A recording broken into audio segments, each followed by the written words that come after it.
Virtual assistants. I often get asked how to use virtual assistants.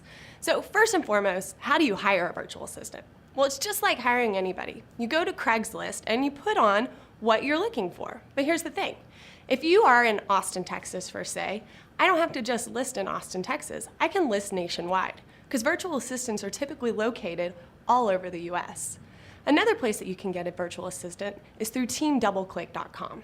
The great thing about TeamDoubleClick.com is that they have real estate already trained, ready to go virtual assistants. So you can have contract coordinators, you can have client specialists, you can have people already set up to do your marketing for you. Now the issue with TeamDoubleClick that I always get is, but Shannon, it's $30 an hour.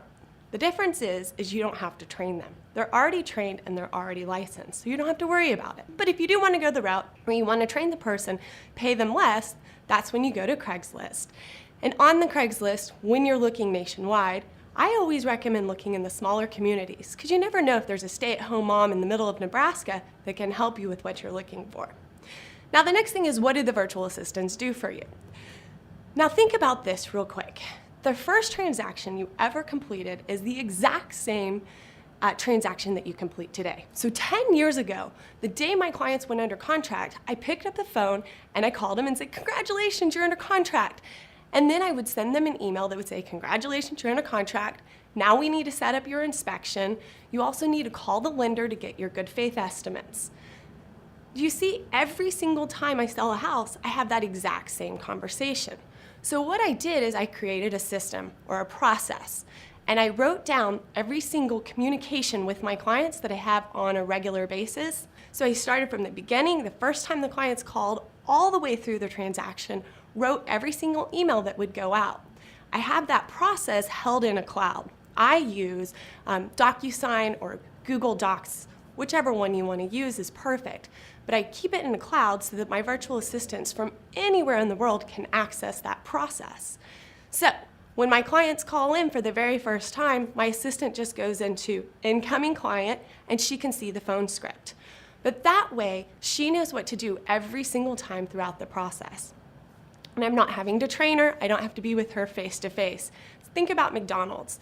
The hamburger that you're gonna buy in New York is going to be the exact same one that you're going to buy in New Orleans, and that's because there's a process behind it.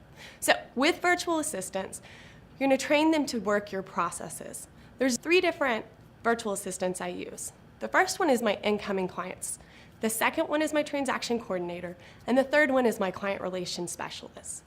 So my incoming clients, what she does is from the time a client calls in until they go under contract, she handles everything. She sets them up on their list, she runs market searches for them, she'll get them information on painters, whatever it is that the clients need, she handles that. At the time that the client goes under contract, I have a virtual assistant who writes the contract and carries it through close. Now, real important on how you set that up, I'm the one who does all the negotiating. I'm the person who's talking to the clients and talking to the other agents, but she's the one behind the scenes taking care of the paperwork. And then we have the client relations specialist. Her job is making sure our clients are happy once they close. So that's whenever the clients call you and say, oh my gosh, Shannon, I have a plumbing leak. She's the one who sends them the referrals. She's the one who handles all of the marketing to our clients, so the monthly emails, she handles all of the client parties and sets those things up. Her job is to make our clients happy. So when it comes down to hiring an assistant, whether it be virtual or somebody in your office, start with looking at what you're doing on a regular basis, make it a system and a process that you can duplicate that somebody else can do. Also think about what you like doing best and think of all the other things that have to get done.